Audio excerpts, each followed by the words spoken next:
In the southeastern part of Poland, on the border with Ukraine, lies an unusual area with a rich history and culture. This is Grzęda Sokalska, a belt of small hills belonging to the Wolin upland, covered with forests and grain crops, full of charm and mystery waiting to be discovered. We invite you on a journey through the greatest pearls of this region, the wooden Greek Catholic churches. They bear witness to the multicultural history of the region, which for centuries has been a place where nations and faiths intermingled, witnessed their friendships and tragedies, torn apart to this day by the border that runs through it. We will learn about their history, architecture, and interior design. We will also learn about the fate of the people who built and prayed in them for centuries. We invite you on an unforgettable journey through Grzęda Sokalska, the land of wooden Orthodox churches.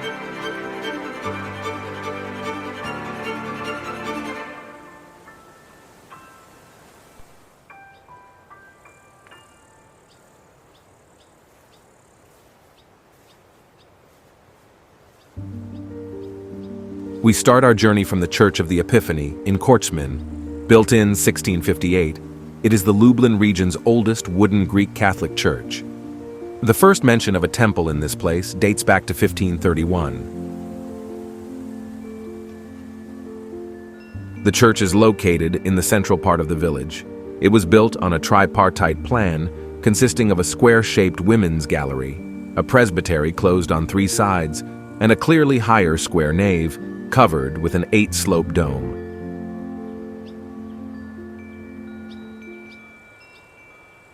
Built in a ring-shaped structure made of pine logs connected with a tenon, the oak foundation was placed on wooden pecs, that is, piles driven into the ground.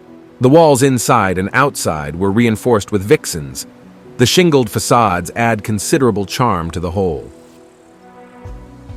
The exception here is the lower floor, which is not boarded and is covered with a wide roof supported by the protruding ends of the beams.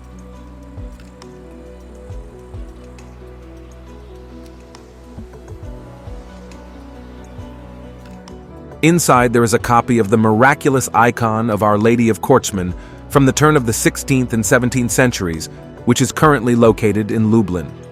During the period of the Polish People's Republic, the abandoned church was subject to progressive ruin. At that time, the sacristies, the vestibule, and the bell tower standing next to it were demolished. In the years 1990 to 93, the Orthodox Church, which was in ruins, was dismantled and then, within a few years, reconstructed anew. In the year 2002, it was taken over by the Greek Catholic parish in Lublin, and in the year 2004, it was reconciled, becoming one of the showcases of the region.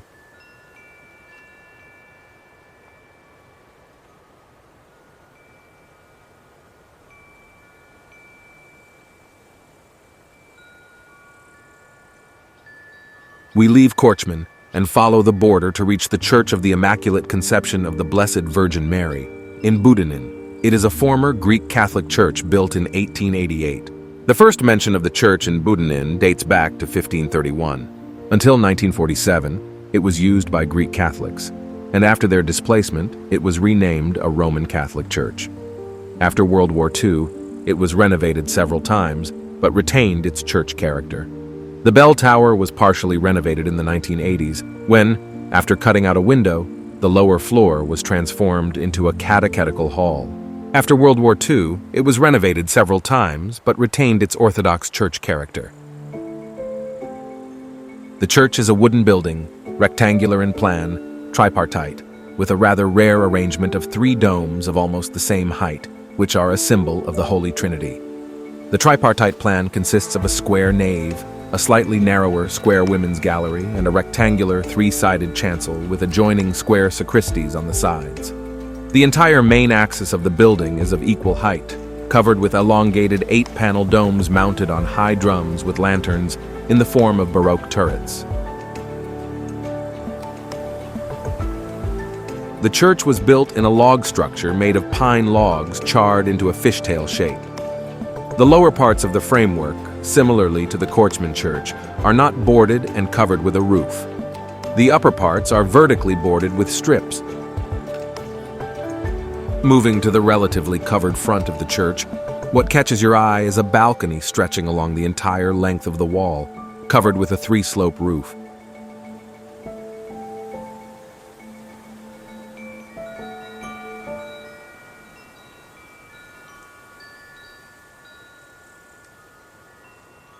Near the church, we will also see a historic statue of St. Florian protecting the building against fire. Interestingly, the church has never been damaged by fire, from which it can be concluded that St. Florian performs his duties properly. The location of the temple in Budenin makes it quite hidden, not exposed, so we are even more surprised when we cross the threshold of the church because what is most interesting is found inside.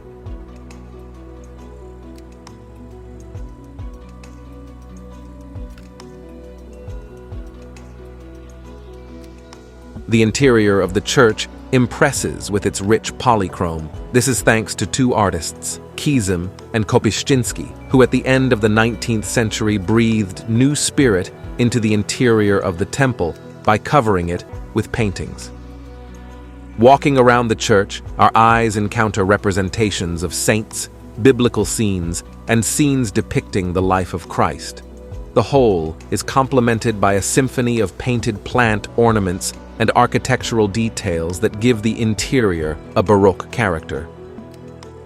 In the presbytery, in its central point, there is an altar with a painting of the Blessed Virgin Mary. Her figure, shown with one foot on the August moon and the other on the snake's head, symbolizes victory over original sin. But that's not all that the church hides. A real work of art can be found on the eastern wall. It is an iconostasis, whose finial extends to the drum of the dome. Unfortunately, the iconostasis has not been preserved in its entirety. The Tsars and Deacons' gates, as well as the two main royal icons, were removed.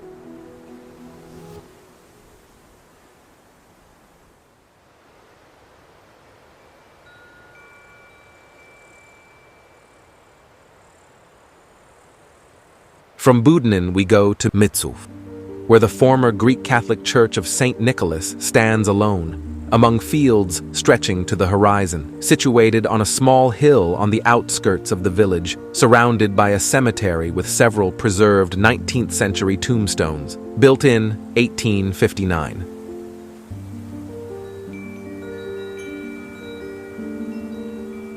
After the displacement of the Ukrainian population in the post-war years, it was used as a workshop, and later, when the state agricultural farm was established, as a warehouse. Over the years of misuse and abandonment, the church was constantly devastated. In the 1990s, it was renovated, which saved the church and its beautiful interior.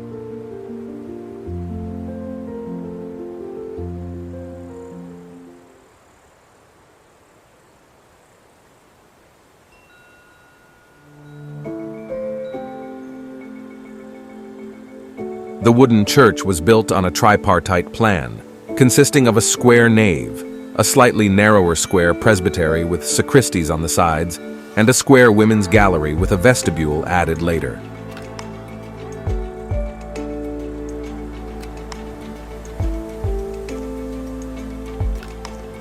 The shape of the church is enriched by an octagonal dome with a lantern raised on a high tambura, gable roofs over the presbytery and women's gallery, and a three-slope roof over the front vestibule.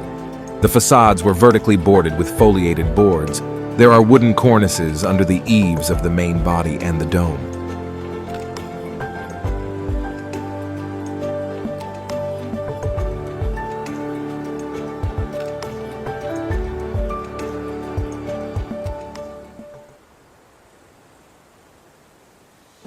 The church is distinguished by rich polychrome of high artistic value, covering the entire interior. The walls are decorated with illusionistic architectural divisions and elements such as pilasters and corbels. Decorative niches and braids in the form of acanthus tendrils appear. A unique element of the temple is the two-story choir.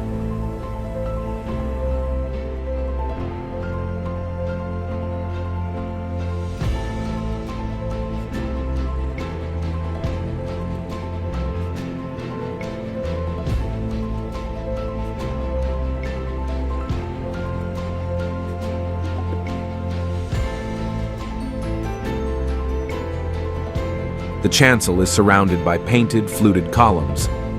The preserved fragments of the altar in the form of a canopy were once more clearly connected with the polychrome, creating a three-dimensional effect. Years of neglect and abandonment did not go unnoticed.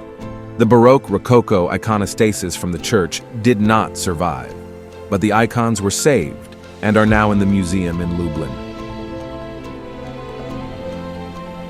The above-mentioned main altar placed in the middle of the presbytery, the remains of the iconostasis, including a carved wooden curtain, and two side altars in the corners of the nave, give the interior an expression of particular monumentality and richness.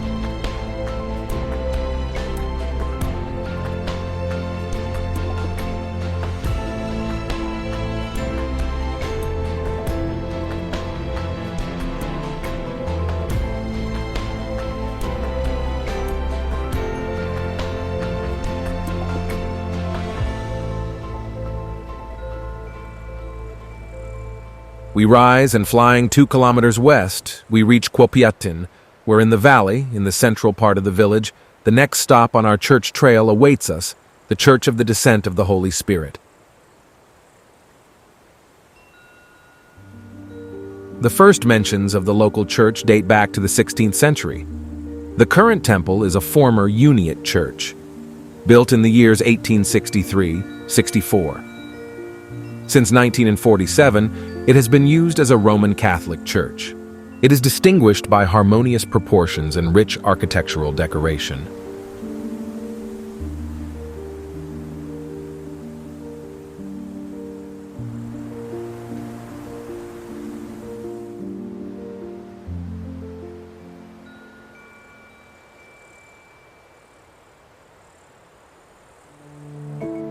The temple belongs to the group of 3 domed Orthodox churches, wooden, oriented with a log structure.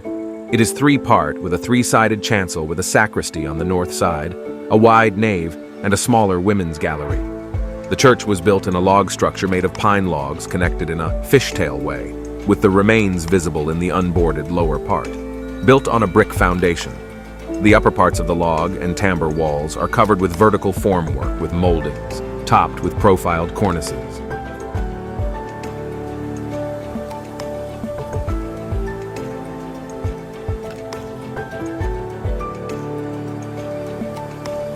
The church delights with its rich architectural details. A prominent roof runs along the walls, supported by profiled lynxes, and along the entire width of the front wall there is a balcony with a decorative railing, supported by protruding and profiled corbels, covered with a gable roof with a boarded triangular gable. The women's gallery, the nave, and the presbytery are covered with 8-panel domes set on interconnected timbres. The domes are crowned with slender lanterns covered with sheet metal, contrasting with the rest of the roof made of shingles.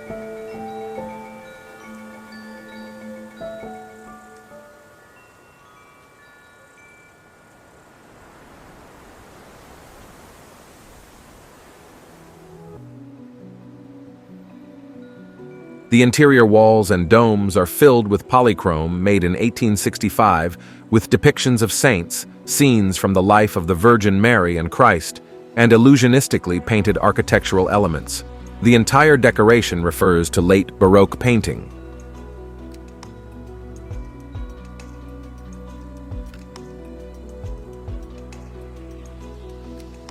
In addition to figural representations made using the classic method and painted directly on the walls, we can also find something unique in the Kwiatkowski Orthodox Church. Canvas paintings glued to the wall, framed in illusionistically painted frames on the wall. This is a very rare solution and certainly increases the historical value of the facility. The iconostasis is made of wood, carved, polychrome, and partially gilded. Currently, the upper part of the iconostasis is exposed in the church. The czar's and deacon's gates, as well as the ruler's icons, were dismantled. The upper part is in the form of an arch, suspended and supported on the walls of the presbytery. In the center, there is an icon depicting Christ Pantocrator. On the sides of the icon, there are 6 images of the apostles. Below these icons, there are 2 smaller representations depicting scenes from the life of Christ and the Mother of God.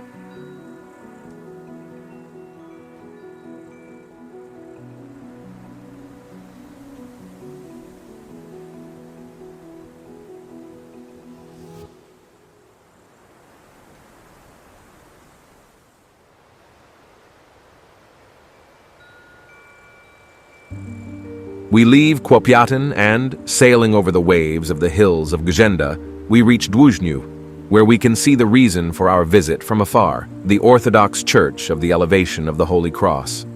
Situated on a hill, with a monumental yet light and slender silhouette, it gracefully fits into the large expanses of fields and meadows surrounding it.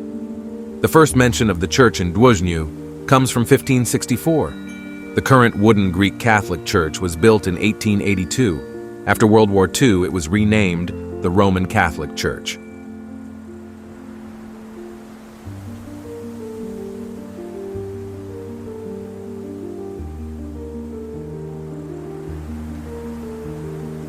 The church has been under renovation for years. In the years 2005 to 2006, the roof covering damaged elements of the walls, foundations, domes, and stairs were replaced, and the foundations were strengthened. However, not much has changed since then, and the interior still amazes with its multitude of scaffoldings, instead of surprising with its beauty.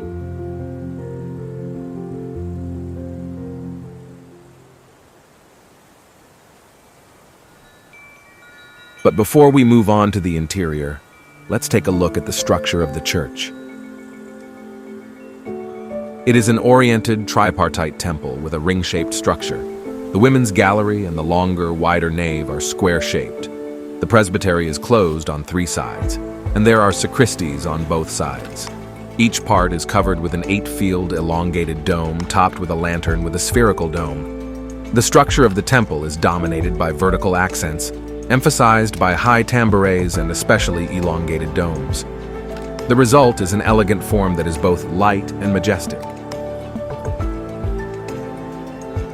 The height to the top of the cross crowning the nave dome is 27 meters, and the length of the temple is over 25 meters. The church is considered the largest Uniate temple in Poland.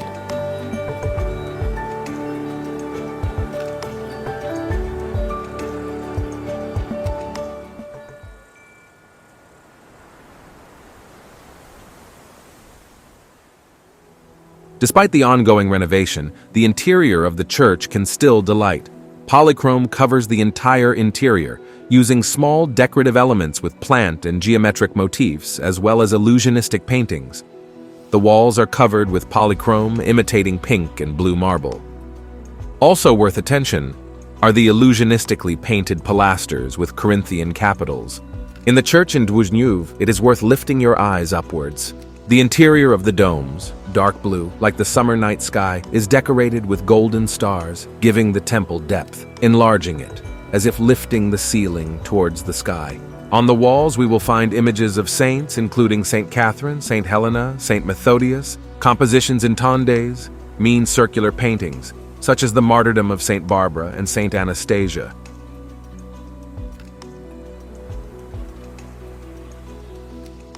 The iconographic program also includes scenes from the Old Testament and the life of Christ. On the chancel wall, we can find the upper part of the iconostasis, which is the only part that has survived to this day. Unfortunately, this part remains completely covered, and we are not able to discover its beauty.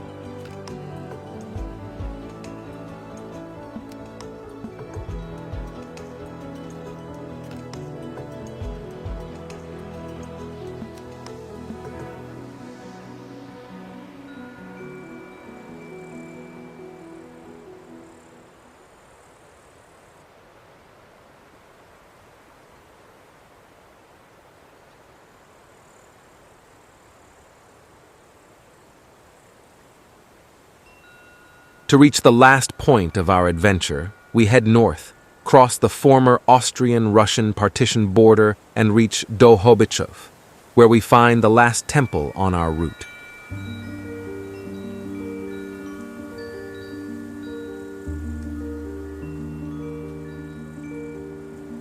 Church of St. Simeon Stylites is an exception on the trail we are traveling because it is a brick church, but its historical value doesn't allow us to pass by it indifferently. Dołhobyczów, unlike the villages discussed earlier, was located in the Russian partition, and in 1875, the Greek Catholic Church was forcibly incorporated into the Orthodox Church, and the then Uniate Temple was transformed into an Orthodox church. When the old wooden church burned down, it was decided to build a new temple, made of brick. It was built at the beginning of the 20th century in the Neo-Byzantine style. After World War II and the displacement of the Ukrainian population, the church was used as a fertilizer warehouse for over 20 years, which significantly damaged the wall frescoes. The temple fell into disrepair for another 50 years until it was renovated and reopened for worship in 2010. The architecture of the Dołhobyczów Church was unique compared to other Orthodox churches built during the Russian partition.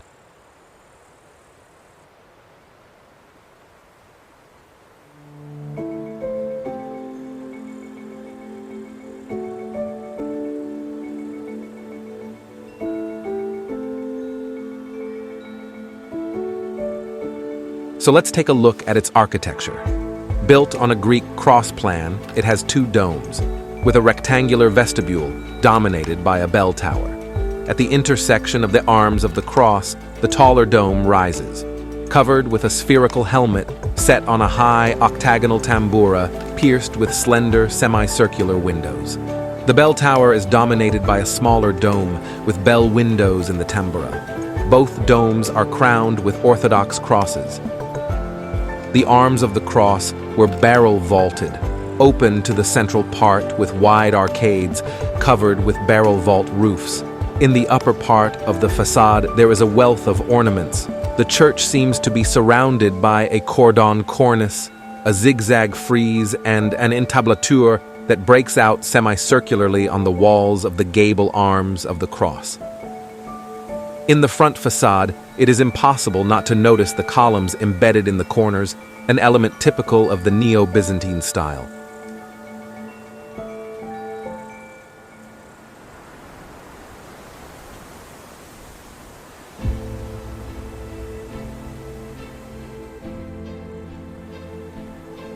The interior consists of two vestibules, a small and large one, a main nave with a dome, two side aisles, and a presbytery. The painted decoration was made on all the interior walls of the church, the vaults and the tambura. Monochromatic decoration with painted stripes and geometric ornaments dominates here. Windows, glyphs, and doors were also decorated with borders with a geometric motif.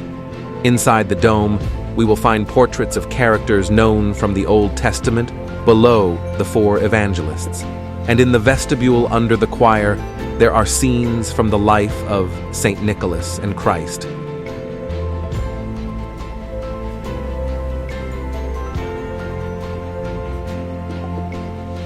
Inside the temple, there is a single-row iconostasis.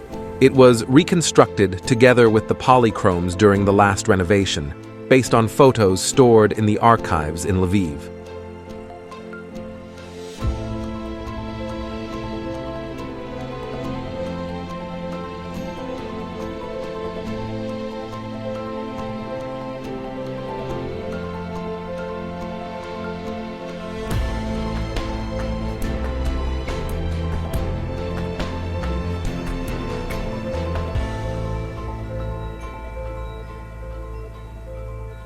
This is where our journey through Grzęda Sokalska comes to an end, a land that still bears the scars of war. These very visible in the form of the border, but also less visible in the form of the memory of its oldest inhabitants.